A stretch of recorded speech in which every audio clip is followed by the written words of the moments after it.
Bismillahirrahmanirrahim. Alhamdulillahi rabbil alamin. Wassalatu wassalamu ala nabiyyina Muhammad wa ala alihi wa ashabihi ajma'in. Wa ba'd. Sot inshallah do të marrim do të shpjegojmë hadithin e 90 që i sjell Imam Nevawi Allah mëshiroft në temën e mbështetjes te Allahu dhe bindja tek ai. Hadithi 9 e transmeton prej nënës së besimtarëve Ummu Salamës radiallahu anha, e cila tregon thot se pejgamberi sallallahu alaihi wasallam kur dilte prej shtëpisë së tij thoshte Bismillah tawakkaltu ala Allah. Me emrin e Allahut mbështeta tek Allahu. Allahumma inni a'udhu bika an adilla aw udall. Allah kërkoj mbrojtje te ti që të mos devijoj vetë dhe të mos më devijoj dikush tjetër. Au azilla au uzal, apo që të mos rrshas, pra mos shkas prej rrugës së drejtë, apo mos më shtyjë dikush të shkas prej kësaj rruge, apo të rrshas prej kësaj rruge. Au udhlima au udhlam, apo të bëj padrejsi dikuj, apo dikush të më bëj padrejsi mua. Au ajhala au yujhala alay, apo të sillem me paturpsi ndaj dikuj, apo dikush tjetër sillet në këtë mënyrë me mua. Dhe hadithi që është këtu Imam Nevawi është sahih, është i saktë, e transmeton Abu Dawudi dhe Tirmidhiu dhe të tjerë, të gjithë me zinxhir të hadithit sakt. Dhe Tirmidhiu ka thonë që hadithi është hadith hasan sahih. Pra, kjo është shkolla më e lartë e hadithit autentik të Tirmidhiu. Po qëllimi është pse Imam Nevawi është i lënë këto, ka se disa dietarë kanë kontestuar saktësinë e këtij hadithi, mirë po, shumica e dietarëve e konsiderojnë se hadith të saktë dhe autentik. Dhe te Abu Dawudi ka ardhur një shtesë, cilën e tregon Ummu Salama, që thot ma kharaja Rasulullahi sallallahu alaihi wasallam min bayti illa rafa'a tarfahu ila as-sama. Sa që pejgamberi ka dalë prej shtëpisë sime, e ka ngrit shikimin e tij ka qielli. Edhe pastaj ka thonë këtë dua. Dhe pejgamberi sallallahu alaihi wasallam ka qenë traditë e tij që shpesh me ngrit shikimin ka qielli. Pa qëllimi ka qielli, do drejtim me drejtimin ka është Allahu në lartësi, nga se siç e dimë Allahu subhanahu wa taala është mbi qiell, pra mbi arshën e tij. Dhe kjo është një prej argumenteve që tregojnë se Allahu subhanahu wa taala është i lartësuar mbi krijesat e tij. Dhe pejgamberi sallallahu alaihi wasallam pra ka ngrit shikimin ka qielli për shkak të mallit dhe dëshirës zjarr që ka pas për Allahun subhanahu wa taala. Pra që tham shpesh kur e ka përmend Allahun ose gjatë natës kur i ka lexuar jetët e fundit të surës Ali Imran, ka ngrit shikimin ka qielli, ka medituar rreth krijesave të Allahut, pra që janë në këtë univers e kështu me radhë. Andaj është mirë po që edhe ne si besimtarë, si musliman, po kur meditojmë ose e kujtojmë Allahun e përmendim, me ngrit shikimin ka qielli, edhe po pi mallit edhe dashurisë që do të më pas për Allahun subhanahu wa taala. E hadithi tjetër në radhë është i ngjashëm me këto, cilën Imam Nevawi e transmeton prej Enesit radhiyallahu anhu, i cili thotë që i dërguari i Allahut sallallahu alaihi wasallam ka thënë: "Men qala yani idha kharaja min baytihi bismillah tawakkaltu ala Allah wa la hawla wa la quwwata illa billah yuqalu lahu hudita wa kufita wa uqit wa tanaha anhu ash-shaytan." Ai që thot kur dal prej shtëpisë së tij, bismillah, pra me emrin e Allahut, tawakkaltu ala Allah, jo mbështet Allahut, wala hawla wala quwata illa billah, nuk ka ndryshim dhe forcë veç se me Allahun, këtij thuhet i udhëzuar, i mjaftuar edhe i mbrojtur, edhe është larguar prej teje shejtani. Edhe këtë hadith e transmetojnë Abu Dawudi, Tirmidhiu dhe Nesai dhe të tjerët. Edhe për këtë hadith po Tirmidhiu thotë që është hadith hasan i mirë autentik. Te Abu Dawudi vjen shtesa ku thot fejekulu, edhe shejtani thot le shejtanin akhar, shejtani i thot në shejtani tjetër, kejfe leke bi rajulin kad hudiya wa kufiya wa uqi, çfarë mund të bësh me një person që është udhëzuar prej Allahut, pra çfarë shpjeguar poshtë, është mjaftuar edhe është mbrojtur. Para se me shpjegu këto dy hadithe, do të flasim shkurtimisht për biografin e Ummu Salamës, që ishte pra transmetuese e njërit prej këtyre dy haditheve. Dhe Ummu Salama, siç e përmend këtu Imam Nevawi, emri i saj është Hind bint Abi Umayya, që ka qenë Kureshi dhe ka qenë gjithashtu Makhzumia. Pra ka qenë vajza e agjes së Khalid ibn Walidit, radiallahu anhu. Umu Salama ka lind në Mekë para se mi zbri shpallja pejgamberit sallallahu alaihi wasallam për afërsisht 13 vite. Dhe ka qenë prej grave të para që kanë bërë hijret në Habeshe, në Abisinin ose Etiopinë asoj kohë. Dhe gjithashtu ka qenë gruaja e parë që ka bërë hijret në Medinë. Dhe para se u martu me pejgamberin sallallahu alaihi wasallam, ai ka qenë gruaja e vëllaut prej qumshtit pejgamberit sallallahu alaihi wasallam. E që ka qenë Ebu Salama, i biri i Abdul Asad al-Makhzumit. Dhe pejgamberi sallallahu alaihi wasallam ka martu Umu Salamën, po pasi që ka vdek Ebu Salama në vitin e 4 të hijretit. Dhe Umu Salama përmendet që ka qenë prej grave më të bukura, me prejardhjen më të mirë, më fisnike, dhe gjithashtu me inteligjencën më të lartë. Dhe kur pejgamberi sallallahu alaihi wasallam ka martu, ai ka qenë parafrasisht në moshën 35 vjeçare. Umu Salama ka shoqëruar pejgamberin sallallahu alaihi wasallam në shumë prej betejave që ai ka zhvilluar kundër armiqve të tij. Për shembull, ka qenë së bashku me të në betejën e Khajberit, pastaj në çlirimin e Mekës, në rrethimin e Taifit që ka bërë pejgamberi, pastaj në betejën e Hawazinit dhe Thaqifit, këto dy fisëve të njohura. Po ashtu e ka shoqëruar pejgamberin sallallahu alaihi wasallam në haxhin lumturis. Edhe Umu Salama ka qenë ajo që ja ka dhënë atë këshillën pejgamberit sallallahu alaihi wasallam, që ka qenë shkak që shokët e tij pra me shpëtu prej zemrimit të Allahut dhe zemrimit të pejgamberit sallallahu alaihi wasallam. Gjasë po kjo ka ndodhur pas marrëveshjes së Hudejbijës. Pejgamberi sallallahu alaihi wasallam pasi që e ka bërë marrëveshjen me idhujtarët e Mekës, i ka urdhëruar shokët e tij që me i therr devet që i kanë marrë me veti, për mi bë kurban, për mos të vizitojnë umrën, Qabën, po për umrë, edhe i ka urdhëruar që mi rru flokt. Mirë po, asnjë prej shokëve të pejgamberit sallallahu alaihi wasallam nuk e ka zbatuar këtë urdhën. Edhe këtë urdhën pejgamberi ka përsërit 3 herë. Pra, çështë që më pa më poshtë, sahabët kanë prit që pejgamberi sa me qenë i pari i cili vepron ata, pastaj me ndjek shembullin e tij. Edhe pas saj, pra, pejgamberi sallallahu alaihi wasallam ka hyrë te Umu Salama, edhe i mërzitur, pra, edhe ja ka treguar se çfarë ka ndodhur, që pra shokët e tij s'po i përgjigjen urdhave të tij. Edhe ajo pastaj ka thonë pejgamberin sallallahu alaihi wasallam, a dëshiron këtë gjë i dërguari i Allahut, pra që ata me të bindur, me u bindur urdhët ton. Person ka bërë me shenjë me kokë, po që po e dëshiroj këtë gjë, atëherë ka thonë dilte ata, edhe mos i fal askujt. Mirë po thjesht, pra shka thera vetë devën që ke marrë me vete, edhe thera berberin që ti rrunë flakt. Edhe kështu ka vepruar pejgamberi sallallahu alaihi wasallam sipas këshillës së saj. Pra ka dalë, nuk i ka fol askujt asnjë fjalë, e ka therr devën, pastaj e ka thirr pra berberin edhe i ka rrunë flakt. Dhe kur sahabët e kanë pa këtë veprim të pejgamberit, atëherë secili prej tyre më njëherë është ngritë dhe i ka therr devët e tyre, kafshët që i kanë pas me vete, edhe i kanë rrunë flakt njëri tjetrit, saqë pra përcillet që gati sa që nuk e kanë dëmtuar njëri tjetrin prej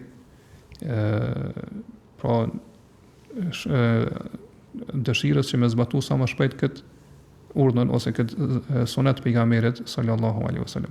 Ky hadith transmetohet në Buhari.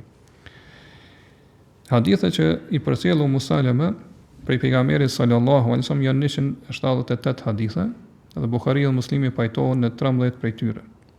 Dhe Umu Salama ka vdek në muajin Shawal në vitin 59 të hijrit. Sidoqoftë na i pam këto hadithe që vërtet fjalët edhe frazat e tyre pra na shkëlqejnë neve me ato kuptimet më të ndershme edhe me ato formulimet më të bukura të fjalëve të pejgamberit sallallahu alajhi wasallam. Dhe këto lutje e pam që burojnë prej zemrës së pejgamberit sallallahu alajhi wasallam dhe janë sikur një diell i cili pra i ndriçon dhe i shkëlqen ato horizonte të sjelljes njerëzore dhe rrezet e tij pra përhapin hajër, dashuri, mëshirë në të gjitha aspektet e jetës. Dhe këto fjalë pejgamberit sallallahu alajhi wasallam pa e lidhin jetën njerëzore, që është mbi sipërfaqen e tokës, me udhëzimet dhe fuqinë, forcën e krijuesit që ka krijuar qiellin dhe tokën. Dhe këto dua të pejgamberit sallallahu alajhi wasallam që përcjellen prej tij, është mirë që çdo musliman pra më mësu përmendsh edhe me i thonë sarët që del prej shtëpisë së tij. Mirë po kur ti thot, me i thonë me lutje që burojnë edhe dalin prej zemrës së tij. I po njëkohësisht pra edhe mi përkthy pastaj në praktik, në sjelljen e tij, sjelljen drejt cilës e fton imani, besimi i tij. Pra sjellje, cila është sjellje e drejtë dhe e duhur, duke e pasu sunetin e pejgamberit sa dhe duke vepruar pra me udhëzimet e pejgamberit sa qofshin ato pra udhëzime të fjalëve të tij apo udhëzime praktike. Dhe këto dua të pejgamberit sallallahu alaihi wasallam pra janë sigur ata kandelet e imanit që ja ndryshojnë rrugën besimtarit në jetën e tij. Po gjithashtu pra ja ndryshojnë edhe zemrën e tij me dritat e udhëzimit. Dhe në njëjtën kohë edhe e shpëtojnë me lejen e Allahut subhanahu wa taala prej atyre shtigjeve që e shojnë ka prishja, ka korrupsioni edhe ka devijimi dhe lajthitje. Prandaj, nëse muslimanët ju përmbahen këtyre lutjeve të pejgamberit sa dhe udhëzimeve që i përfshin këto lutje, atëherë padyshim që çështjet e tyre edhe të jetës së tyre do të rregullohen. Edhe padyshim që është thamë që në horizontet e shoqërive muslimane dhe komuniteteve të muslimanëve do të shkëlqejë, do të ndryshojë dashuria vëllazërore. Prandaj ne inshallah do të mundohemi që mi shpjegojmë, po me meditu rreth këtyre duave të pejgamberit sallallahu alaihi wasallam dhe mi shpjegoj pra këto fjalë pejgamberit që e pam që vërtet janë fjalë udhëzuese. Pra që udhëzojnë njeriu edhe pse ishin fjalë të pakta dhe të shkurta, mirë po ishin pra lutje të fuqishme, që i tregojnë njeriu pra rrugën e tij dhe mënyrën se si duhet të sillet. Prandaj pra është e preferuar që muslimani sa del prej shtëpisë së tij me thon këtë dua dhe këtë lutje me qenë pa në vazhdimsi. Po me qenë i vazhdueshëm në leximin e këtyre duave dhe lutjeve. Ka se në këtë mënyrë shkon me pa më poshtë pa njeriu hyn në mbrojtjen e Allahut subhanahu wa taala, në ruajtjen e tij. Dhe kushdo që mbështetet Allahut edhe çështjen e tij adhuron Allahut, Allahu subhanahu wa taala ruan ato. Prandaj këto lutje pra përmes tyre muslimani mbrohet prej atyre të ndimeve që i vijnë për fitneve me cilat ballafaqohet gjatë jetës së tij. Mbrohet prej shkarjeve drejt cilave shtyn shejtani. Kështu që muslimanët kanë shumë nevojë në çdo kohë, mirë po sidomos në kohën e sotshme, për këto lutje dhe për këto dua, kur ata hyjnë pra në ato trazirat e jetës, edhe luftojnë kundër rrjedhjes edhe ndalgëve të epsheve dhe të pasioneve që ballafaqohen me të, ose kundër vërshimeve të ndimeve dhe kërkesave të shumta që i ka nefsi dhe shejtani. Prandaj për shumë që pejgamberi sallallahu alaihi wasallam që ka qenë masum, po i mbrojtur pe Allahu subhanahu wa taala, pe lut Allahun dhe po kërkon mbrojtje te Allahu subhanahu wa taala përmes këtyre lutjeve. Edhe pse siç e din pejgamberi sa më kanë falë të gjitha mëkatet, të kaluarat edhe ato të ardhshmet që ka pas mi bë. Pra fillimisht pejgamberi sallallahu alaihi wasallam po thot bismillah tawakkaltu ala Allah. Me emrin e Allahut, mbështet te Allahut. Pra ja mëson muslimanit që është në rrugën e duhur edhe të saktë dhe drejtë se çka me vepru kur del prej shtëpisë së tij. Pra me fillu jetën e tij kur del prej shtëpisë së tij me emrin e Allahut. Qase çdo vepër që nuk fillon me emrin e Allahut, çu kanë ardhur pa hadithet tjera, që ata edhe pse janë dobta kanë kuptimin e saktë, çdo vepër që nuk fillon me emrin e Allahut është gjysmake, domethënë është e gjymt, nuk është e plot, nuk është e suksesshme. Edhe këto në këtë fjalë pejgamberit sallallahu alaihi wasallam kemi pra atë elokuencën që e hasnin pra qoftë në Kur'an, qoftë në hadithet e pejgamberit sallallahu alaihi wasallam, që këto kemi disa ose një folje që nuk është përmend. Pra, çka do të thotë me emrin e Allahut? Pra, mbrohem me emrin e Allahut, ose po dal prej shtëpisë time me emrin e Allahut, ose me gjithë emrat e Allahut. Nëse kur themi bismillah, pra me emrin e Allahut është për qëllim me të gjitha emrat që i ka Allahu subhanahu wa taala.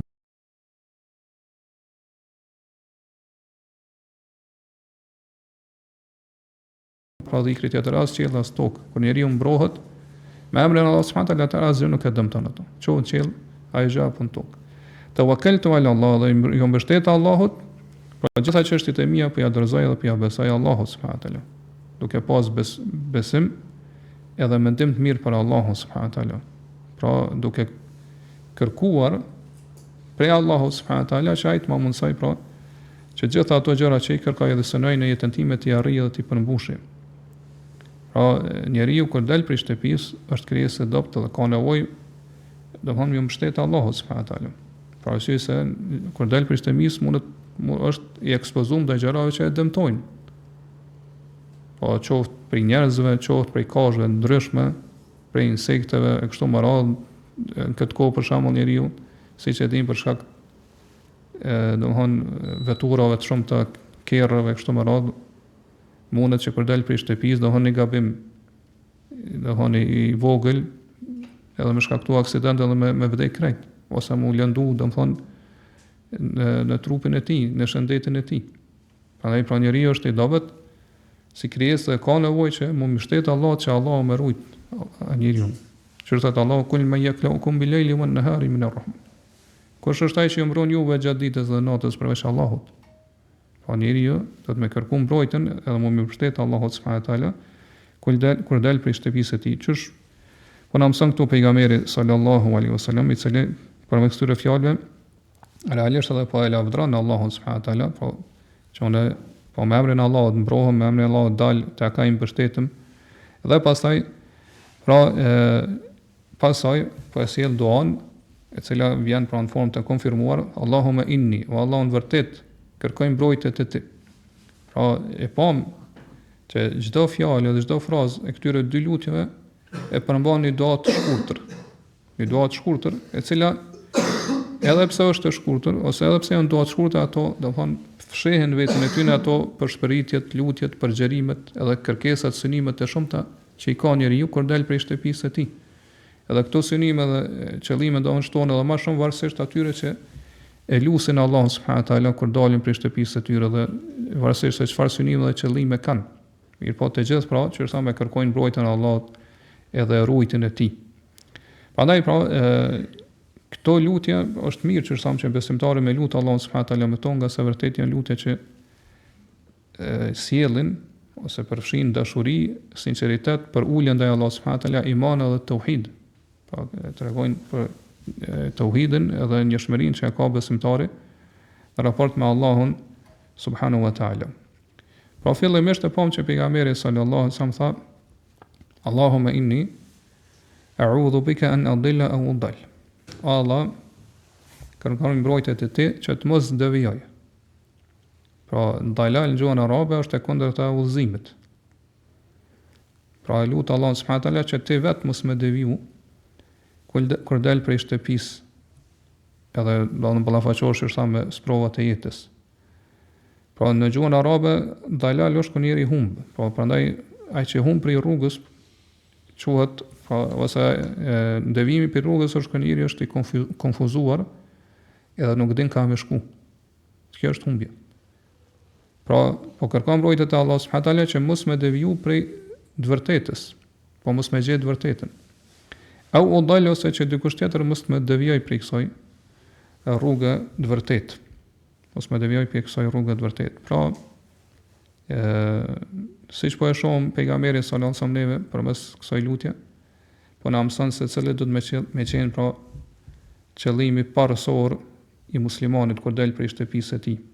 Pra arsye se shumë prej njerëzve siç e dim, pra kur dalin prej shtëpisë së tyre, ata kanë vetëm qëllime se si me përfitu diçka të mira në kësaj dunjaje. Nuk e mendojnë domthon fare çështjen e fesë. Mi po pejgamberi sa na tregon se gjëja më kryesore dhe parësore që si musliman duhet të më kushtojë rëndësi është feja. Pa me lutë Allahun që më të mbrojt mos me deviju për kësaj feje, për rrugës së drejtë. Ka se ka mundësi njeriu që thamë se domos kohën e sotshme që janë shtu fitnet, pra me dal prej shtëpisë së tij, edhe me për shembull e shën një grua të zhveshur ose të pambuluar, edhe domosdoshmë nuk e ul shikimin e tij ashtu siç e ka urdhëruar Allah subhanahu wa taala, kulil mu'minina yaghuddu min absarihim wa yahfazu furujahum. Thuaj besimtarëve me ul shikimet e tyre dhe me ruajnë nderin e tyre. Edhe ka mundësi fitnja që i ndodh prej shikimit të asaj gruaje ose diçka tjetër që është haram, më bësh shkak që ai me deviju për rrugës të Allahut subhanahu wa taala. Kjo ka ndodhur domethënë gjatë historisë edhe kohët e sërshme që njerëz për shkak të një shikimi kanë deviju domethënë për rrugës të Allahut subhanahu wa taala. Ose domethënë po thotë për asaj an udall që tjetër kusht më devijoj për rrugës të Allahut subhanahu wa taala. Është domethënë njeriu do të më pas parasysh që Nëse Allah nuk e mbron, atëherë është gjithmonë i ekspozuar ndaj rreziqeve që më deviju për fesë të Allahut subhanahu wa taala. Do të pra me lut Allahun me lutje të sinqertë. Kur e bën këtë lutje, që është përveç që e ki zemrën prezente gjatë kësaj lutje, do të edhe me lut sinqerisht. Me lutje sinqert që Allah më ta ruajë fen tonë, nga se nëse Allah nuk e ruan fen tonë kur dal për shtëpisë, atëherë je gjithmonë i rrezikum, pra që me deviju për rrugës të Allahut subhanahu wa taala. Po kur dalësh për shtëpisë, gjithmonë kemë pas kontakt me tjerët, kemë marrë me punë ndryshme, prandaj do të pas frikë për devijimin tonë ose humbjen tonë për rrugës drejt Allahut subhanahu wa taala, dhe patjetër pra duhet me kërku mu jë mbështet Allahut dhe me kërku mbrojtje për ti, pra që me trut për devijimit. Ose për shembull mos me pas kontakt me dikush i cili mundet me të sjellë pastaj dyshime në fe. Nga se siç e dim, pra devijimet vinë si nga ana e epsheve, si nga ana e dyshimeve. Po mundet njeriu të del prej shtëpisë së tij me fe, me iman të qëndrueshëm, me fe të pastër, mirë po, bën kontakt me dikon qoftë prej jo besimtarëve, qoftë prej bidaxhive, dhe pastaj domthon ai ja sjell në dyshim dhe domthon ja njollos fenë e tij ose imanin e tij. Kështu që besimtari pra duhet me kanë i qëndrueshëm edhe me lut Allahun që me rujt fenë e tij. Edhe më mundu pra që kur del prej shtëpisë së tij, si synim parsor me pas me rujt fenë cilën e ka udhëzuar Allahu subhanahu wa taala pra në rrugën e drejtë. Pastaj pejgamberi sa vazhdoi tha au azil. Dhe kërkoi mbrojtje te ti që të mos shqas, pra mos shkas për rrugës drejt. Kjo zëllën gjuhën arabe është kur njeriu e bën një gabim, një gjëna pa dashje. Sigur kur dikush i cili është duke ecë dhe i rrshet koma, po i shket koma dhe rrëzohet. Edhe njeriu po kodel prej shtëpisë së tij mundet domethënë që me rrshtit, po me pas shkarje edhe me rrshtit në kotën, në devim Allah në ujtë. Edhe kjo mundet me ndodhë shumë, po vetë që është tham njeriu mund me ndodhë njeriu, ose dikush tjetër mu bo shkak, por që ato për nësën au uzali, ose që dikush tjetër në bëhet shkak që unë të rrshas edhe pra të shkas prej rrugës së drejtë. Si që ndodhë për shembull rasti me shok të kësi. Po del i riu prej shtëpisë së tij, që është tham me fetë qëndrueshme, stabile, iman në Allah subhanahu wa taala, mirë po shashtohet, bën kontakt me shok të kësi dhe ata bën shkak që ai më rrshit pra për rrugës drejtë. Kështu që po besimtari do të vazhdimisht me pas parasysh këtë gjë dhe me lut Allahun sinqerisht që me rujt, pra që mos me rrshit ose mos mu largu, po mos me pas lajthitje prej rrugës së drejtë. Dhe që është për shonë këto dy lutjet e para që i ka bërë pejgamberi sallallahu alajhi wasallam janë në raport me Allahun ose në fenë e Allahut subhanahu wa taala. Po që Allah më të udhëzojë me të mbrojtë pi devimit edhe pi shkarjes, pi rrshitjes pra pi rrugës drejtë. Pastaj vazhdojnë pra lutjet tjera që janë në raport me njerëzit. Au udhlime au udhlem. Po që të bëj kërkojnë mbrojtjet e tij që të mos i bëj padrejtësi dikujt tjetër ose dikush tjetër, mos më bëj padrejtësi mua. Po dhulmi ose zullumi siç e dim është me vendos një gjë jo në vendin e duhur. Po ti po kërkon mbrojtje pe Allah subhanahu wa taala që kuptohet, s'pare mos më bë padrejtësi vetes me gjunohe me mëkate, pastaj mos më bë padrejtësi tjerëve, po që edhe tjerë mos më të bë padrejtësi ty. Dhe tham, pra njëri kur del prej shtëpisë së tij, pra gjithmonë është i ekspozuar ndaj rreziqeve, ndaj gjërave që mundet me dëmtu, qoftë domthon këto rreziqe që janë në raport me Allahun apo në raport me njerëz, po qoftë çështjet e fesë apo çështjet e dunjas. Për këtë arsye, për shembull, njeriu del prej shtëpisë ka me bën ai marrëveshje, ai kontratë me tjerët, ai biznes e kështu me radhë. Pra lut Allah subhanahu wa taala që më rujt mos më bë padrejtësi tjera, pas ata mos më bë padrejtësi këtij.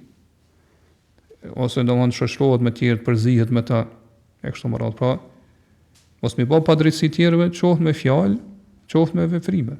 Po me fjalë për shembull më fyj, më ofendu, ose më bë gibet, më përgoju. Kjo është padrejtësi që ja bën tjetrit. Me bërë fjalë kundër tyre me shpif. Ose domthon më bë padrejtësi me veprimet e tua. Ose për shembull me marr pasurinë e tyre padrejtësisht, ose më bë mashtrim, për shembull gjatë kontratave, gjatë marrëveshjeve, me bë pra dallavere, mashtrime, me përvecu pasuni tjetrit padrejtisht ose me dhunë, pra, me forcë. Pra, për lutë Allah subhanahu wa taala që me trujt për fitnëve kësaj bote, pra që mos për shkak këtyre ose lakmiz në jetën e kësaj bote pasurisë që mos më bë padrejtësi tjerëve. Po gjithashtu edhe që tjetër mos më bë padrejtësi ty. Nga se ndonjëherë njeriu pra kur i bëhet padrejtësi hakmerret. Mirë, po kur hakmerret ai kalon kufit. Edhe pastaj kalon, po bëhet vetë zullumçar. Po i dëmton tjerë më shumë se sa që hakun që e meriton ai. Ose ndodh për shembull kur dikush i bën padrejtësi, donk mos më qenë i qetë namazin e tij, në adhurimin e tij, pra i mon met të padrejtësia që ka bëu ai, domthon e shqetëson kjo, trazon shpirtin e tij edhe nuk është i përqendruar në namaz ose në dhikr ose në lexim të Kuranit. Prandaj këto janë gjëra që duhet me kërkuar mbrojtje te Allahu subhanahu wa taala që me të mbrojt prej tyre. Ja nëse ndodh ka deri që dikush me të bëj padrejtësi, atëherë padrejtësinë pra më e mirë është me kthy me domthon të keqen me të mirë që na ka mësuar Allahu subhanahu wa taala me bë sabër, edhe domthon më mundu që atë keqe që ta ka bëu dikush me kthy në mënyrën më të mirë, ka se kjo pasaj i rregullon gjërat. Ose po thot pejgamberi sallallahu alaihi wasallam au ajhala au yujhala alai. Pra kërkoj mbrojtje te Allah që mos me bëu veprime të xahilëve. Kuptimi i xahilëve në këtë rast nuk vjen kuptimin e aty në ignorancë ose të padijshëm. Mirë, po xahili në gjuhën arabe ka një kuptim tjetër që është paturpësia. Me bëu vepra ose me thon fjalë paturshme, të pandershme. Po kërkon mbrojtje te Allah subhanahu wa taala që mos me vepru në raport me të tjerë me marrëzi dhe me paturpsi. Pra mi ofendu ata, mi fy, apo domthon mi dëmtu e kështu me radhë. Apo domthon kur delsh prej shtëpisë më interesu për gjëra që nuk të interesojnë. Edhe kjo hen domthon te kjo lutja pejgamberit sa son. Po gjithashtu domthon po e lut Allahun që edhe të tjerë mos me vepru në raport me ty në këtë mënyrë. Pra që edhe të tjerë po mos sill me ty domthon në mënyrë kështu të pandershme ose të paturshme ose domthon me të bëj padrejtësi, zullum, qoftë që tha me gjuhë ose me dorën e tyre kështu me radhë.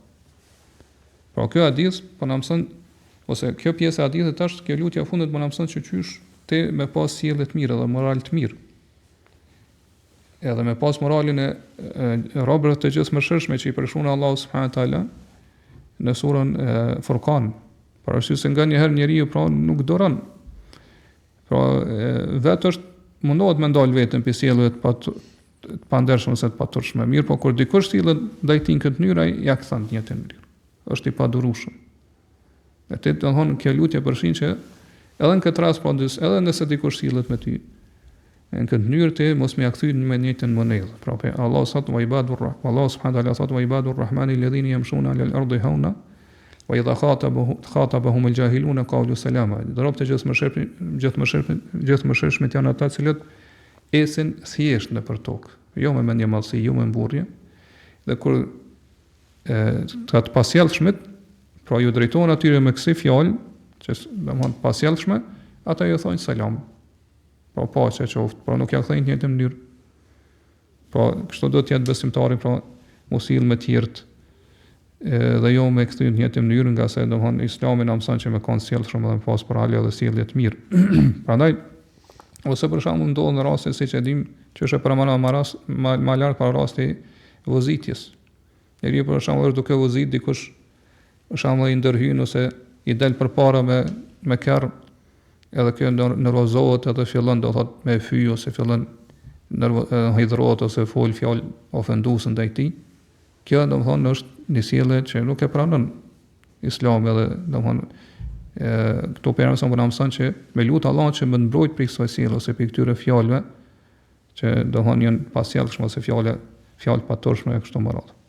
Po kështu pejgamberi sa po na mëson neve mënyrën se duhet njeriu me kërku mbrojtje te Allahu subhanahu wa taala kur del prej shtëpisë së tij, dhe kjo lutje që është më shumë pi promovon 4 gjëra shumë të rëndësishme. Po spari pe lut Allahun me të udhëzuar dhe me të majt të fortë dhe të qëndrueshëm në udhëzim. Po as mos me deviju vet, as tjerë mos me deviju. Gjithashtu pe lut Allahun pa me qenë stabil në rrugën e Allahut. Pa me qenë këmbët e tua të qëndrueshme në këtë rrugë. Pa mos me rrshit, mos me pas shkarjen për kësaj rrugë. Pastaj e treta, domthon pe lutë Allah subhanahu wa taala që ti me qeni drejt në raport me tjerët, me ju përmbajt drejtësisë. Pra, as mos më pa drejtësi, po edhe me të mbrojt për padrejtësisë tjerëve. Dhe katërta, do të pe lutë Allah subhanahu wa taala që me qenë me pas sjellje dhe moral të mirë, po në raport me tjerët. E kjo domethënë është ajo që i bën bashkë të gjitha ato mirësitë edhe begatit që Allah subhanahu wa taala mundet me Allah ose ja jep një besimtari nëse veç ja ka dhënë, domethënë që besimtari ka arrit pra të mirat edhe mirësitë si në raport me Allahun, si në raport me njerëz, pra i ka arrit ato gjërat edhe nivelet më të larta. Dhe pastaj e pam domethënë që pejgamberi sallallahu alaihi wasallam pra duke na mësuar këto lutje, që është thamë edhe në fillim dersit, pra kuptojnë se sa ka nevojë muslimani për ndihmën e Allahut subhanahu wa taala, për përkrahjen e tij, për mbrojtjen e tij, që me rujt për këtyre gjërave që e dëmtojnë qoftë fenë e tij apo dunjan e tij.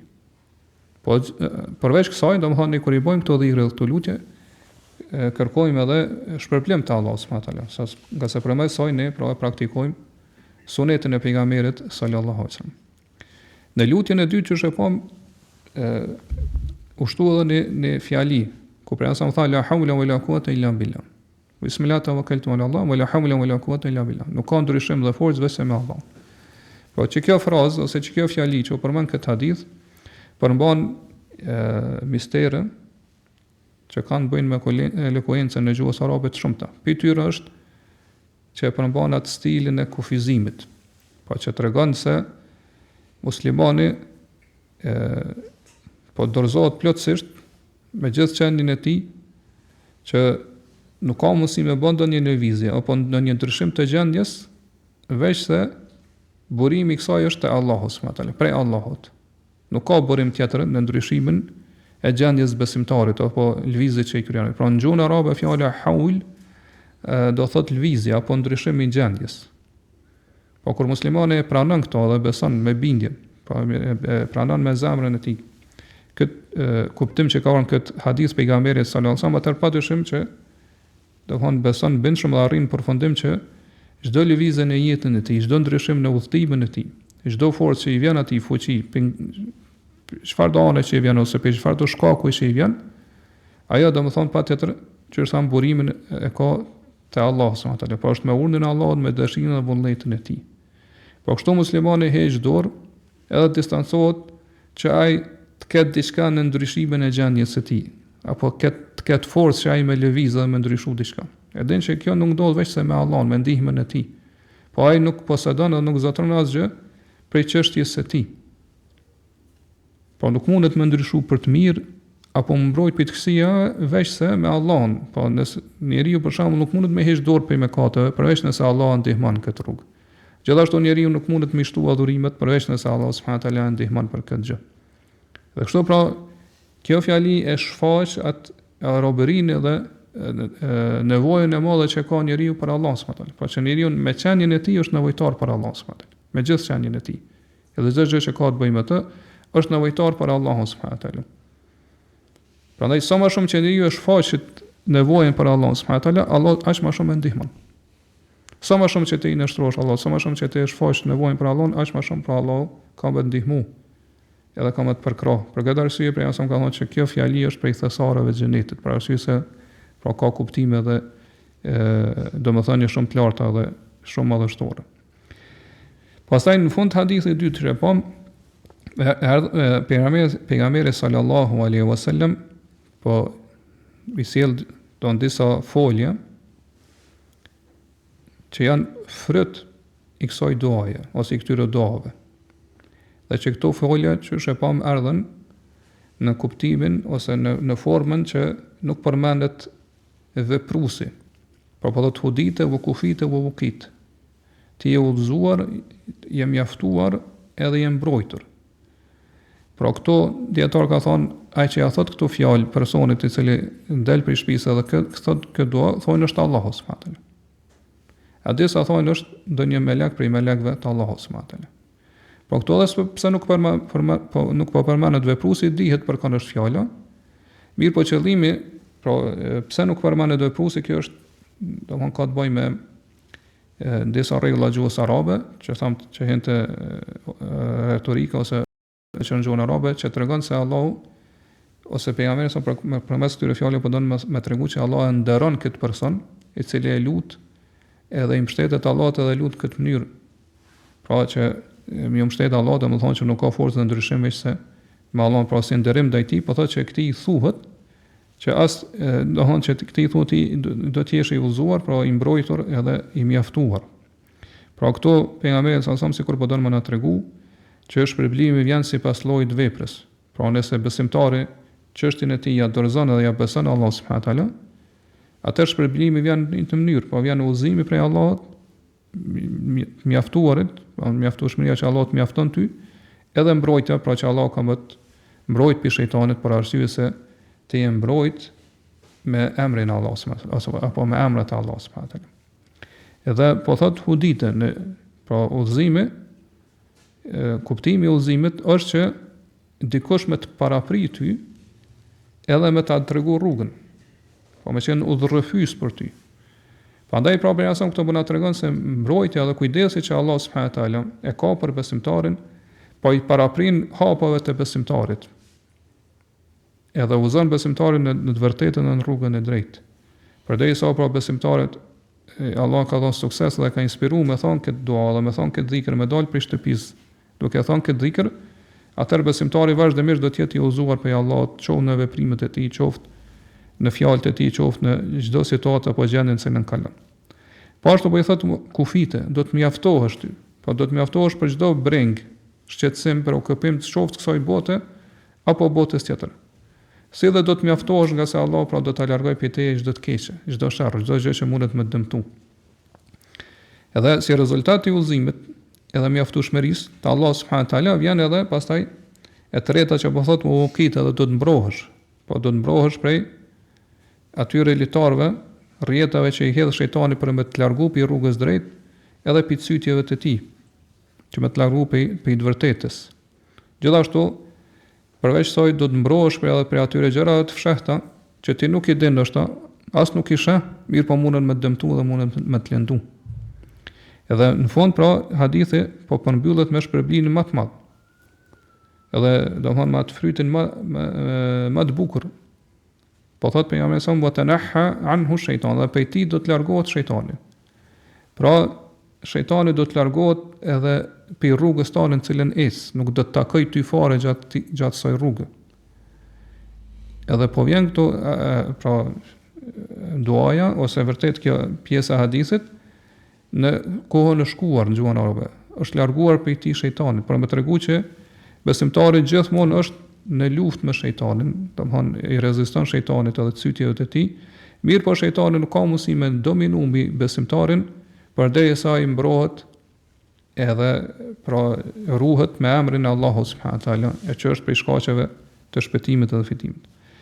Pastaj në fund hadithit po thotë që shejtani thot shejtanit tjetër, po ky shejtani që ka pas afër i thot shejtanit tjetër që dëshiron me dëmtu besimtarin, dëshiron me shkaktu të këqija, kejfe leke bi rajul, çka mundesh me bëni personi i cili pra është udhëzuar me dhikrin e Allahut, me përmendjen e Allahut, Allah ka udhëzuar rrugën e drejtë. Allah i ka mjaftuar ndaj sherrit edhe dëmit tën, pra nuk mundesh me afru, edhe e ka mbrojtur pa intrigave edhe kurthave të tua. Po s'mundesh me pas qasjet e ky person me afru. Kjo na tregon se shejtanët po bashkëpunojnë me njëri tjetrin që me deviju njeriu për rrugës të Allahut. Mirë po, që tham, Allah subhanahu wa taala e mbron edhe kujdeset për besimtarët, edhe i mbron prej shejtanit, nëse ata pra i mbështeten Allah subhanahu wa taala edhe i marrin këto shkaqe, këto sebeve, pra e thonë këtë dhikr për daljen prej shtëpisë e kështu me radhë. Pra nëse besimtari i mbështetet Allahut edhe i merr shkaqet, atëherë shejtan nuk kanë mundësi dhe janë pa aftë që me deviju prej rrugës të Allahut. Pra shejtan nuk mundon me deviju atë person që Allah e ka udhëzuar, edhe ja ka bërë dashur imanin, edhe ja ka zbukuruar imanin pra në zemrën e tij. Po kjo është shpjegimi i këtyre dy haditheve, përveç kësaj që u tha deri tash, për këtyre dy haditheve ne përfitojmë me disa tema ose dobi tjera. Për ty është që këto dy hadithe na tregojnë se sa rëndësishme është që njeriu me qenë i kujdesshëm dhe i vazhdueshëm në dhikrët që kanë ardhur në sunetin e pejgamberit sallallahu alaihi wasallam. Për arsye se domthonë dhikri është shkak që sa njeriu më mbrojt pi të këqijave, më mbrojt pi gjërave që dëmtojnë, më mbrojt pi shejtanit, pi të këqijave të nefsit të tij. E kështu me radhë. Pra, na e pam që doat që i lexuam më lart, pra ka edhe paralajmërim edhe denoncim. Po paralajmëron hadithi që njeriu ka ato tekat, dëshirat, pasionet e ndaluara të nefsit, pra prirjet e nefsit, epsheve që me ra ka gjunoj, po me lut Allahun që me mbrojt pi këtyre gjërave. Po gjithashtu edhe po na tregon edhe po na pi denoncon të gjitha ata ndikues të jashtëm, që njeriu të mundën m'ia marr, pra m'ia largu, ose m'ia rrëmby atë sinqeritetin, kapjen për fenë Allah subhanahu taala, për litarin e Allahut. Gjithashtu po na tregon edhe për një dimension tretë që është se njeriu do të më pas frikë që mos po largohet prej rrugës drejt, edhe po ndjek ndonjë rrugë të devijuar, Allah na ruaj. Prandaj pra dhikri ose qëllimi i dhikrave që i bën njeriu, qoftë që thon dhikri kur dal prej shtëpisë, kur hyn shtëpi, kur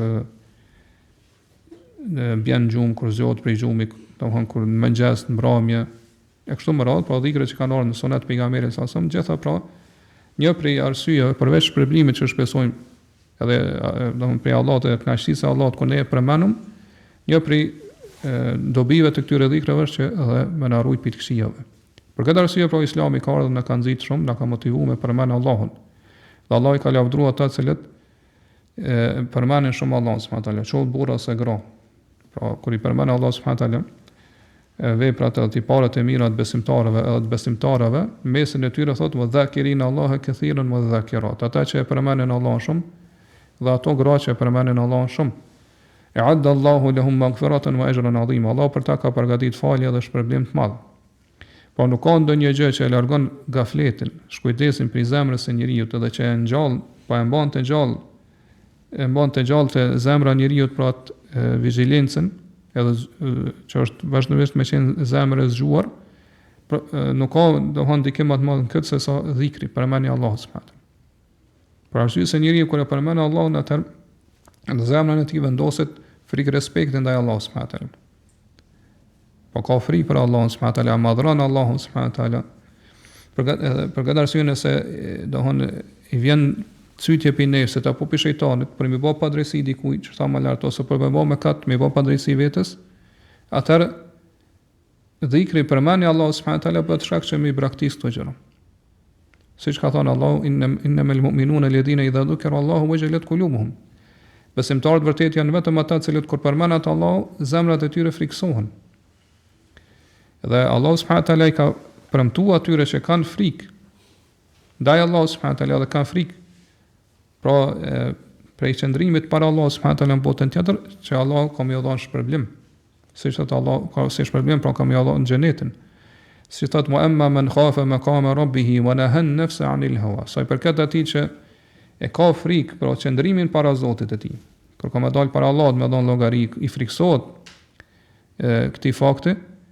Dhe për këtë arsye ndal nefsin e tij, shpirtin e tij, ndal që mos ndal pe dëshirave ndalume, pe epsheve. Mos me bëjë në Allah, fa innal jannata hiya al-ma'wa. Atar streha për të, edhe përfundimi për të do të jetë xhenet. Po ashtu dhikri përmendja Allah subhanahu taala i zbut zemrat, edhe e largon atë ngurtësinë prej zemrave. Edhe e mbush zemrën pra me modesti, me thjeshtësi, me qetësi, domthon prehje, edhe për ulje ndaj Allahut subhanahu taala. Siç atë Allahu ela bi dhikrillahi tatma'innul qulub. Vërtet me përmendjen e Allahut qetësohen zemrat.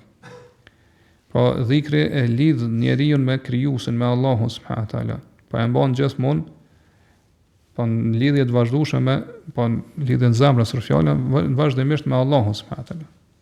Edhe e pengon që zemra me kalu në atë smundjen e saj që është ngurtësia.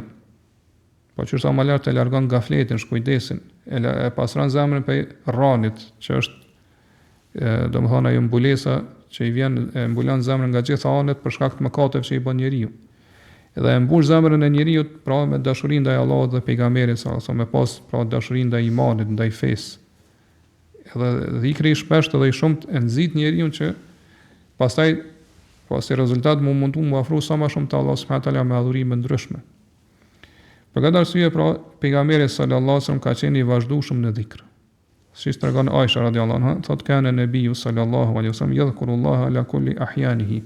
Pejgamberi sallallahu alaihi wasallam përmendte Allahun në çdo kohë, edhe në çdo gjendje.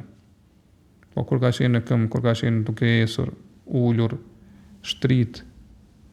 Madje sipas dietarëve, pavarësisht ka qenë me abdes apo pa abdes, ai gjithmonë ka përmend Allahun. Edhe për gjëja që tregon se çfarë rëndësie ka dhikri dhe çfarë vlerë të madhe ka dhikri, janë edhe fjalët e pejgamberit sallallahu alajhi wasallam që ka bërë krahasim mes personit i cili e përmend Allahun dhe atij që nuk e përmend Allahun. Thot mathalu alladhi yadhkuru rabbahu walladhi la yadhkuru rabbahu mathalu al-hayy wal-mayyit. Krahasimi mes atij që e përmend Allahun dhe atij që nuk e përmend Allahun është sikur krahasimi apo dallimi mes gjallit dhe të vdekurit. Prandaj pra dhikri ka virtyt vlera të shumta, edhe dobi të shumta. Pejgamberi sallallahu alajhi wasallam ka thënë la yaqudu qaumun yadhkuruna Allah azza wa jall illa hafathumul malaikatu wa ghashiyatuhumur rahma wa nazalat alayhimus sakina wa dhakarahum Allahu fi man indahum.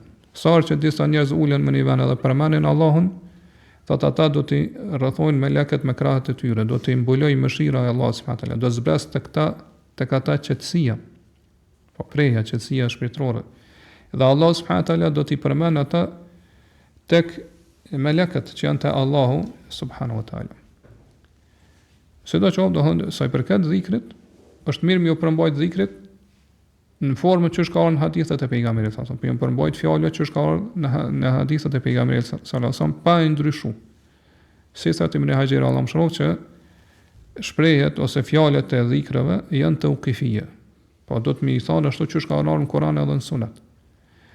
Edhe për këtë arsye thotë ato kanë disa veçori dhe mistere dhe nuk lejohet me bë analogji dhe qiyas.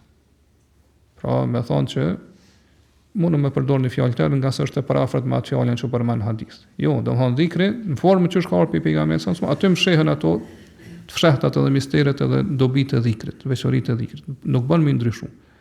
Prandaj thotë është obligim që me i ruaj dhikrit, me mësu përmesh ashtu që ka ardhur hadith pejgamberit sallallahu alajhi wasallam. Ne kemi marrë edhe më herët hadithin ku pejgamberi sa ja ka mësuar Bara ibn Azib pra lutjen dhikrin që do të më thon para xhumit. Edhe pejgamberi sa ja ka mësuar që më thon kam besu pra wa nabiyyi kelli arsalti kam besu pejgamberit që e ka dërguar. Ai ka ndryshuar ka thonë rasulike. Edhe pse këto dy fjalë janë të paraforta, mi po pejgamberi ja ka ndaluar. Ka thonë mos e ndrysho, pra thuaj ashtu që është mësuar. Dhe Sheikh Uthaymin Allah më shëroft kur flet për vlerën e dhikrit thotë dhikri mëngjesit dhe mbrëmjes është më i fortë se sa penda e Xhuxhit dhe Maxhuxhit. Pra më i fortë që e mbron njeriu më shumë pit këqijave që sa më lart që mundën me ndodh atij, është më i fortë se sa penda që e ka ndërtuar Dhulkarneni. Penda që i mban pra Xhuxhit dhe Maxhuxhit mos më dal me bë fesad në tokë. Mirë po thotë idha qara'ta bi huduril qalb, nëse e lexon këtë dhikr me zemër prezente. Po jo vetëm me gjuhë, mirë po edhe me zemër, mi kujtu domethënë të kuptimet e tij kështu më radh. Dhe Ibn al-Qayyim Allah më thotë njeriu kur është i shkujdesur dhe nuk e përmend Allahun, thotë shejtani ulet mbi zemrën e tij. Po bën vend mbi zemrën e tij. Edhe fillon me milshua tufarat e cytjeve dhe vezveseve, që pastaj thotë janë burimi edhe origjina e mëkateve, gjitha mëkateve që i bën njeriu. Mirë po thotë kur njeriu e përmend Allahun Zotin e tij, edhe kërkon mbrojtje prej shejtanit, pra kërkon mbrojtje te Allahu prej shejtanit, atëherë thotë shejtani largohet. Dhe dhikri është 3 lloje. Dhikri më i mirë është dhikri në cilin ka madhërim dhe lavdërim ndaj Allahut subhanahu wa taala. Pastaj është dhikri ku njeriu i pranon obligimet dhe drejtat që i ka Allahu mbi të. Dhe në fund pra vjen dhikri që është lutje e drejtuar, po që e drejton njeriu, që ja drejton Allahut. Dhe Ibn al-Qayyim Allahu shumë thotë dënimi më i madh me cilën mundet më godit njeriu është kur Allahu ja ndal gjuhën e tij dhe nuk e përmend Allahun subhanahu wa taala. Kjo është mbi dënime më të mëdha me cilën Allahu dënon njeriu. Dhe Sheikhul Islam Ibn Taymija thotë që në duat e ligjësuara dhe dhikrat e ligjësuara pa qenë për pejgamberin sa apo që janë në Kur'an, thotë këto është ai skoji i kërkesa dhe qëllimeve të sakta.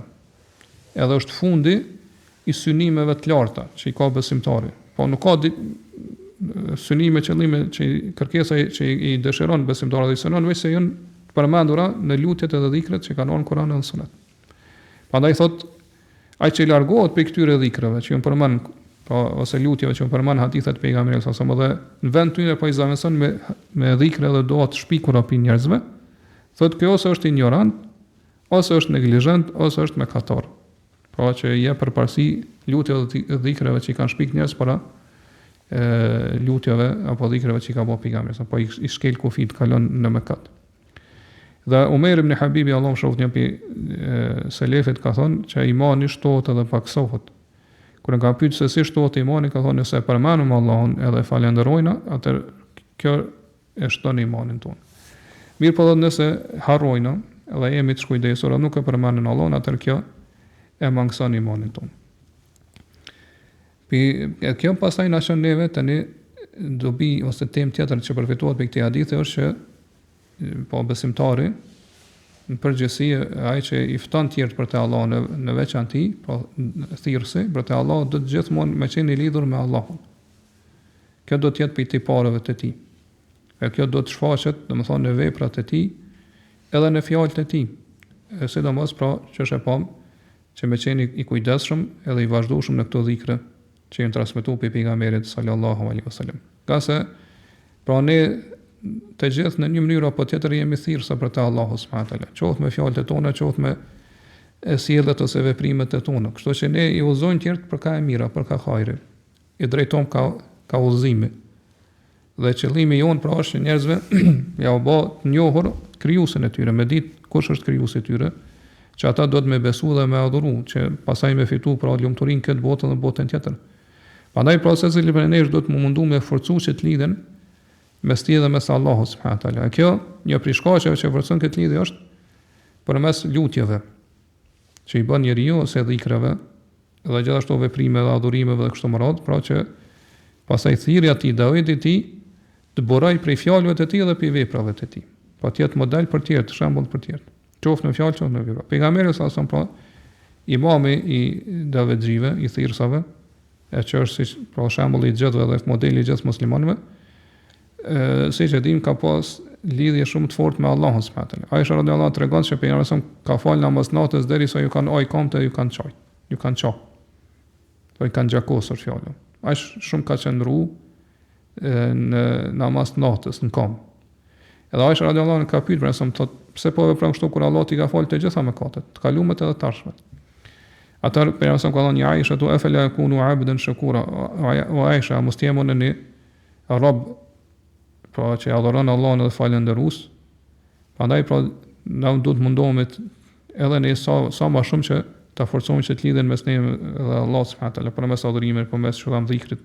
Të mundohemi pra mishtu adhurimet tona, që pastaj të jemi të denj edhe për miftu tjerët edhe mi thirrë tjerët për te Allahu subhanahu wa taala, po që ata na marrin neve si shembull dhe si model.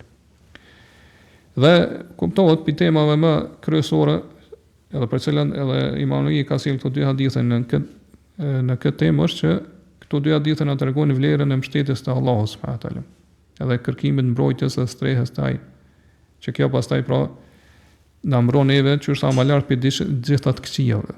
Kur ne mbështetemi Allahut dhe kërkojmë mbrojtje të strehtë të ai, atëherë kjo është shkak që më na mbrojt për gjitha sherrave, për gjitha dëmeve. Po kjo është ajo fortifikata më e fortë me cilën mbrohet besimtari. Ka sa që i mbështetet Allahut, Allah i mjafton atij. Si thot Allahu, wa man yatawakkal ala Allah fa huwa hasbuh. Kush i mbështetet Allahut, Allah i mjafton atij. Prandaj, edhe ai që kërkon mbrojtje te Allahu prej shejtanit, çish e pam, pra Allah e mbron prej kurthave dhe intrigave të tij. Allah thot wa imma yanzaghannaka min ash-shaytani nazghun fasta'id billah innahu huwa as-sami'ul 'alim. Nëse vjen ndonjë mendim i lig prej shejtanit, pa cytje prej tij që më bën ai gjënën mëkat, të kërkon mbrojtje te Allah. Ka sa vërtet Allah subhanahu wa taala është gjithë dëgjues dhe i gjithë dishmi. Prandaj pra është dohet muslimani që mu mbështet Allahun dhe çështa më lart për gjitha çështjet e tij dhe më kërku mbrojtje te Allah për çdo të keqe. Pejgamberi sa ka kërkuar mbrojtje për çdo të keqe. Edhe kur ja ka mësuar lutjen Aisha radhiyallahu anha ka pi lutjeve për mbledhse, pra ndër tjera ka mësuar me thonë Allahumma inni es'aluka min al-khayri kullihi ajilihi wa ajilihi wa a'udhu bika min ash-sharri kullihi ajilihi wa ajilihi. O Allah, o kërkojmë prej te çdo hajër, çdo mirësi, qoftë të kësaj bote ose botës tjetër, dhe kërkoj mbrojtje te prej çdo të keqe, prej çdo sherri, qoftë këtë botë ose në botën tjetër. Edhe gjithashtu siç e dim pejgamberi sa na ka mësuar neve edhe vet, pa kërkuar mbrojtje shumë për shembull prej dënimit të zjarrit, prej dënimit të varrit. Edhe gjithashtu na ka mësuar pra me kërkuar mbrojtje prej fitnes së kësaj jete. Po që janë fitnet e epshave, fitnet e dyshimeve që thamë lart, prej fitnes vdekjes, që është prova që mundet të ndodh njerit pra gjatë dhënies së shpirtit në agoni, kur është ose fitnja që vjen pasaj sprova kur merren pyetje për melekëve, po ashtu pra me kërkuar mbrojtje për fitnes së Mesihit dëgjallit, pra të rrejshëm me kështu me radhë. Sidoqoftë pra tevekuli mbështetja në Allah subhanahu wa taala është për adhurimeve të zemrave, dhe nuk lejohet që këtë vepër të zemrës ose adhurim të zemrës me ja kushtu ose dediku dikujt tjetër përveç Allahut subhanahu wa taala. Prandaj pra çfarë kemi thënë deri tash, tevekuli është prej llojeve më përmbledhëse të adhurimit. Edhe gjithashtu është prej niveleve më të larta të tauhidit, prej nivel më të larta dhe më madhështore të tauhidit. Dhe kjo pastaj na çon te tema tjetër që po këto dy hadithe na tregojnë se çfarë fryte dhe rezultate na sjell tevekuli, mbështetja në Allahun. Po që e pam që Allahu për një melek i Allahut i thot njeriu që ti do je uzuar, do të mjaftohesh edhe do të mbrohesh. Kjo do këtë tregon është si rezultat i mbështetjes në Allahun subhanahu wa taala. Kështu që të gjithë ne po në veten tonë po dhe tjerëve do të më tregu rëndësinë e tevekulit, mbështetjes në Allahun subhanahu wa taala. Edhe më tregu gjithashtu se çfarë dobi dhe rezultate të mira na sjell mbështetja në Allahun subhanahu wa taala në jetën tonë. Po siç e pa më lart Allahu për besimtar thotë innamal mu'minuna alladhina idha dhukira Allahu wajalat qulubuhum wa idha tuliyat alaihim ayatuhu zadatuhum imanan wa ala rabbihim yatawakkalun. Besimtarët vërtet janë vetëm ata që kur mbërmendet Allahu, zemrat e tyre fërgëllojnë, pra dridhen prej frikës ndaj Allahut. Edhe kur t'i lexon atyre ajetet e Allahut ja ushtojnë imanin, edhe vetëm tek Zoti i tyre mbështeten. Pra Ibn Sa'di, vërtet Ibn Kathir Allah më shrohet kur e shpjegon këtë pjesë të ajetit fundin, dhe vetëm tek Zoti i tyre mbështetet, thotë që ata nuk shpresojnë, nuk i varen shpresat e dikush tjetër veç te Allahu subhanahu wa taala. Dhe nuk e synojnë dikon tjetër veç se Allahun. Nuk kërkojnë strehë dhe mbrojtje veç se te madhështia e Allahut subhanahu wa taala. Dhe gjitha nevojat pra i kërkojnë vetëm prej tij. Çdo gjë që ka nevojë kërkojnë vetëm prej tij. Dhe vetëm pra dëshirat e tyre i drejtojnë vetëm ka ai. Dhe e dinë se ajo që don Allahu me vullnetin e tij bëhet, dhe ajo që nuk don Allahu nuk ka mundësi të ndodhë dhe të bëhet të ekzistojë. Pra Allah është, pra ata janë të bindur që Allah është i vetmi i cili e drejton edhe rregullon këtë univers. Po nuk ka ortak në rregullimin e drejtimin e mbretërisë apo universit të cilën e sundon Allahu subhanahu wa taala. Dhe askush nuk mundet pra me kundërshtuar ose me kundërvy gjykimit edhe vendimit të Allahut subhanahu wa taala. Dhe Allah është pa ai që merr shpejt në llogari. Për këtë arsye Said ibn Jubairi ka thonë: "Tawakkul ala Allahi jama'ul iman." Mbështetja në Allah është ai që e mbledh krejt imanin, e të bën krejt imanin. Prandaj Allah subhanahu wa taala ka kurzu imanin ton me tawakkul, me mbështetje te ai. Thotë: "Wa ala Allahi fatawakkalu in kuntum mu'minin." Vetëm te Allah mbështetuni nëse jeni besimtar. Po ashtu thotë Allahu la ilaha illa hu wa ala Allahi falyatawakkalul mu'minun. Allahu është ai që nuk ka të adhuruar me të drejtë përveç tij. Prandaj thotë vetëm Allahu le të mbështeten besimtarët. Dietari i njohur Sa'di Allahu më shoqët kur e shpjegon këtë ajet thotë që pra Allahu po na tregon këto që është i vetmi i cili meriton adhurimin, edhe uluhinë. Dhe çdo gjë tjetër përveç Allahut, pra që adhurohet përveç Allahut, adhurimi ndaj tij është i padrejtë, është i kotë, është i pavlefshëm. Edhe në fund po thotë vetëm Allahu le të mbështeten besimtarët. Pra vetëm te Allahu le të mbështeten në gjitha gjërat që ju ndodhin atyre ose që ju kanë ndodhur. Mirë, po gjithashtu edhe në gjitha gjërat që dëshirojnë mi ose që i synojnë mi veprun të ardhmen, vetëm te Allahu subhanahu wa taala le të mbështeten. Nga se thotë asnjë çështje nuk mund të më lehtësu për çështjeve që i synon njeriu përveç me ndihmën e Allahut. Nuk ka mundësi rrugë tjetër veç se duke mbështetur Allahu subhanahu wa taala. Dhe mbështetja në Allahut nuk është e plot, por derisa njeriu nuk ka mendim të mirë dhe pozitiv për Allahun, për Zotin e tij. Por derisa nuk ka bindje, mirëbesim në atë çështje që ju ka mbështetur Allahu subhanahu wa taala, që Allah do të mjaftojë në atë çështje. Por i vetmi Allahu subhanahu wa taala do të mjaftojë atij. Prandaj thotë kur arrin me realizu këto gjëra në zemrën e tij, u plotsu mbështetja në Allahun subhanahu wa taala. Mirë, po kjo thotë varet pe imanit në njeriu. Po sa më i madh është imani, sa më i fortë edhe mbështetja në Allahun është më e madhe edhe më e fortë edhe e kundërta. Pra sa më i dobët që është imani, dhe mëshira në Allahun është më e dobët. Sidoqoftë, pra, ky hadith është ose këto hadithe janë edhe në që është thamë në mësim qoftë për musliman përgjithësi, qoftë për thirrsa në veçanti, që të gjitha pengesat, barrierat që ne ballafaqohemi me to në rrugën e davetit të thirrjes, pra vetëm Allahu subhanahu wa taala është ai i cili i ka në dorë ose e zotron largimin e tyre. Pra vetëm ai mund të më largu pi rrugës tonë këto pengesa. Pra mirë po largimi i këtyre pengesave edhe barrierave për rrugës tonë kërkon për neve që me realizu tauhidin, veçimin e Allah subhanahu wa taala me adhurim, edhe pra mënyrë të sinqertë dhe të vërtet me u mbështet Allahu subhanahu wa taala dhe me kërku pra mbrojtje dhe strehë vetëm taj. Këtë mënyrë Allah subhanahu wa taala na mbron për të këqijave dëm edhe këtyre pengesave dhe vështirësive, ngushtive që i gjejmë ose i hasim, ballafaqohemi me to në rrugën tonë. Nëse edhe mirë po nëse këto pasaj vazhdojnë ende me ekzistuar këtë rrugë, atëherë nëse ne mbështetemi Allahut sinqerisht, që thamë edhe jemi të vërtet në këtë mbështetje dhe në kërkimin e mbrojtjes dhe strehës të Allahut subhanahu wa taala, atëherë Allahu na furnizon edhe na inspiron, na frymëzon me qëndrueshmëri, me stabilitet. Dhe domthon këto pengesa neve na shtojnë edhe më shumë vazhdimsinë në këtë rrugtim, në këtë rrugë pra. E vazhdu me i thirr tjerë për te Allahu subhanahu wa taala. Nuk bën shkak ato që na mu tërheq mbrapa. Edhe me lënë domthon thirrin për te Allahu subhanahu wa taala. Mirë po, vazhdojnë po të gjithë të rreshtuar edhe të fortë pa luhatshëm me ndihmën e Allahu subhanahu wa taala në këtë rrugë. Dhe ka mbet pra edhe hadithi i fundit që e sjell Imam Nawawi këtë temë për cilën inshallah do të flasim në dersën e ardhshëm. Allahu subhanahu wa taala dhe më mirë, Allahu alem, Allahumma salli wa sallim ala nabiyina Muhammad wa ala alihi wa ashabihi ajma'in.